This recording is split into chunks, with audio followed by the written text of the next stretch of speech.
Good morning students. आज हम आपका चैप्टर नंबर 11 स्टार्ट करने जा रहे हैं विच इज़ एडवर्ब्स। तो एडवर्ब बेसिकली क्या आते हैं?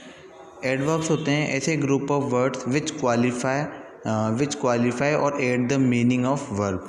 बेसिकली एडवर्ब जो होते हैं जो वर्ब की क्वालिटी बताते हैं या वर्ब को और भी ज़्यादा क्वालिफाई करते हैं। वर्ब मतलब वर्ब जो है किस बारे में यूज़ की गई है, वर्ब के बारे में, वर्ब के टाइम के बारे में, प्लेस के बारे में, इन सब चीज़ों के बारे में जो वर्ड्स डिस्क्राइब करते हैं वही आपके क्या होते हैं? एडवर्ब्स होते हैं। ओके, तो बेसिकली एडवर्ब का मतलब होता है ऐसे वर्ड्स जो वर्ब को क्या करते हैं? क्वालिफाई करते हैं या उसकी स्पेशलिटी बताते हैं। ओके, अगला आता है इसमें एडवर्ब के 3 टाइप होते हैं आपके इसमें, सिंपल एडवर्ब, इंटरोगेटिव और रिलेटिव।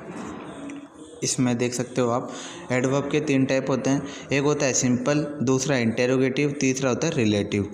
तो सिंपल के अंदर time, place, reason, manner, frequency, degree, ये सारी चीज़ें आती है ना। हम एक एक करके सारे पॉइंट्स को हम डिस्कस करने जा रहे हैं। इंटरोगेटिव में reason, place, time, manner, number, quality, ये सारी चीज़ें आती हैं। और रिलेटिव के अंदर व्हेन, वेयर, वाई, हाउ, ये सारी चीज़ें आपकी आती है। मतलब एक एक पॉइंट को हम आगे जाके डिस्कस करने जा रहे हैं। सबसे पहले हम डिस्कस करेंगे सिंपल एडवर्ब क्या होता है। अब सिंपल एडवर्ब में सबसे पहले आता है एडवर्ब ऑफ प्लेस। मतलब वर्ब में जो है किसी भी सेंटेंस में जो वर्ब है उसके रिगार्डिंग प्लेस कैसे यूज़ में आ रहा है। जैसे they indicate the place of action और बीइंग, मतलब जहाँ पर वर्ब हो रही है उसके प्लेस के बारे में जो वर्ड डिस्क्राइब करते हैं वो आपके एडवर्ब्स ऑफ प्लेस होते हैं। एग्जाम्पल्स देखते हैं इसका।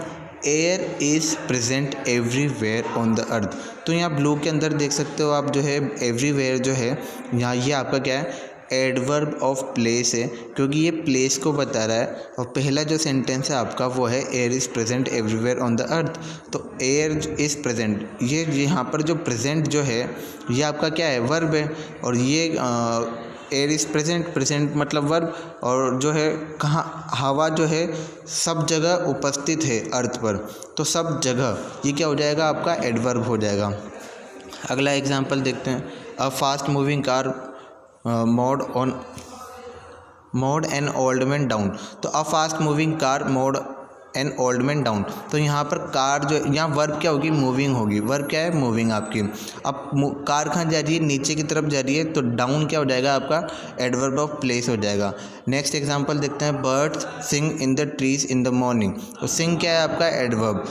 जो पक्षी है वो गाना गाते हैं सुबह, ठीक है, लेकिन गाना कहाँ गाते हैं? पेड़ों के अंदर, इन द ट्री। तो ये क्या हो जाएगा? एडवर्ब ऑफ प्लेस हो जाएगा आपका। अगला आता है आपका एडवर्ब ऑफ टाइम। अब यहाँ पर टाइम को डिस्कस किया जाएगा, जैसे व्हेन, व्हाट टाइम, ये सारी चीज़ें आएंगी। तो एग्जांपल से समझते हैं। The patient was taken to the hospital yesterday. Patient को जो है हॉस्पिटल ले जाया गया येस्टरडे। कब ले जाया गया? येस्टरडे ले जाया गया, तो टाइम आ रहा है। She was not at her home then. वह तब अपने घर पर नहीं थी। कब नहीं थी? देन, यानी तब नहीं थी। देन भी क्या है? यहाँ पे टाइम को डिस्कस कर रहा है। देन का मीनिंग होता है तब। टुमारो आ रहा है अगले वाले में। The final match will be played tomorrow. में जो आखिरी मैच है वो कल खेला जाएगा, आने वाले कल खेला जाएगा।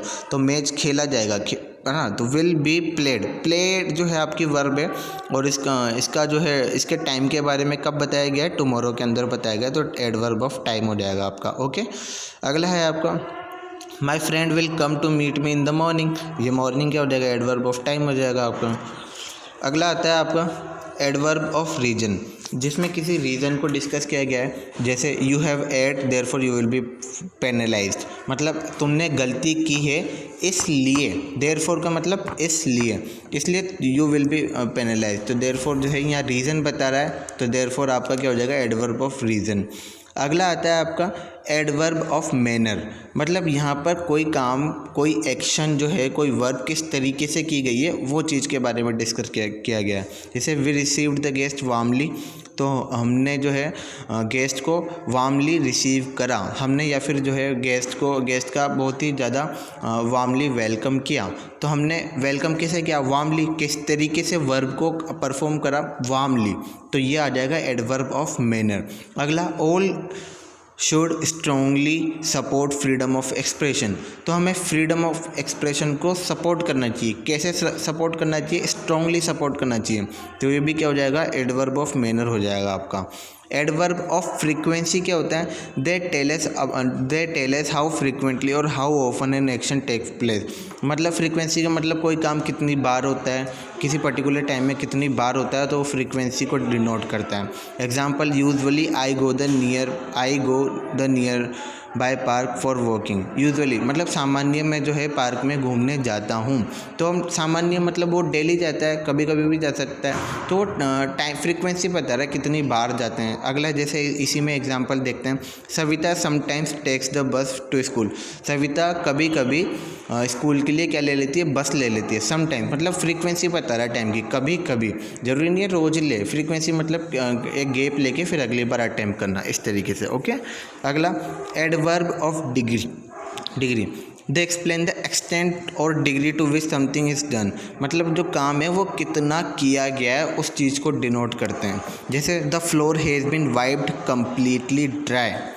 ठीक है, जो है जो फ्लोर पे है वो अच्छे तरीके से पोछा लगा दिया गया है। अब यहाँ पे जो कम्प्लीटली वर्ड है वो ये बता रहा है कि काम किस हद तक कंप्लीट हुआ है, किस हद तक पोछा लगाया। तो उसने पूरा पोछा लगाया कम्प्लीटली, मतलब काम को कितनी हद तक उसको परफॉर्म किया गया है। You have almost become careless. You have almost become careless. तुम जो है ऑलमोस्ट जो है, ऑलमोस्ट का मतलब लगभग होता है। लगभग मतलब उसमें क्या बताया गया? उसकी एक्सटेंट बताया गया, किस एक्सटेंट तक वो बताया, मतलब केयरलेस है वो बताया गया। तो ये भी एडवर्ब ऑफ डिग्री हो जाएगा आपका, है ना। अगला है आपका adverbs of affirmation and negation.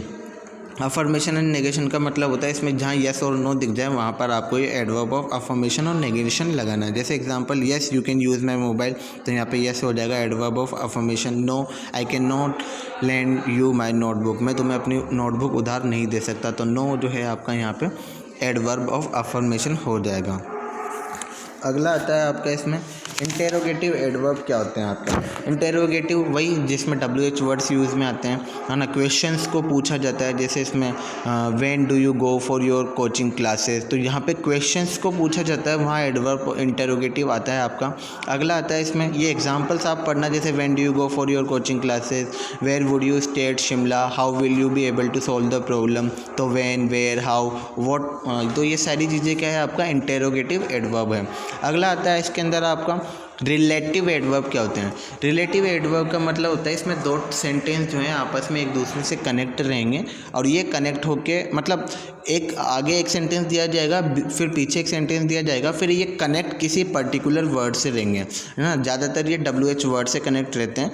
तो पहला एग्जाम्पल इसके अंदर देखते हैं, which is this is the reason why I withdrew the contest. यही एक कारण है। This is the reason. This is the reason क्या है? यहाँ पे ये फर्स्ट सेंटेंस है। उसके बाद आप देख सकते हो why I withdrew the contest, मैंने कॉन्टेस्ट को क्यों छोड़ दिया बीच में।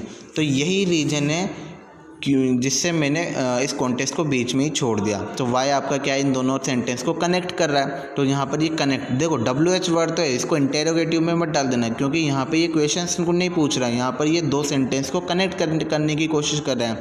अगला सेंटेंस जैसे देखते हैं, that is the house where she lives in.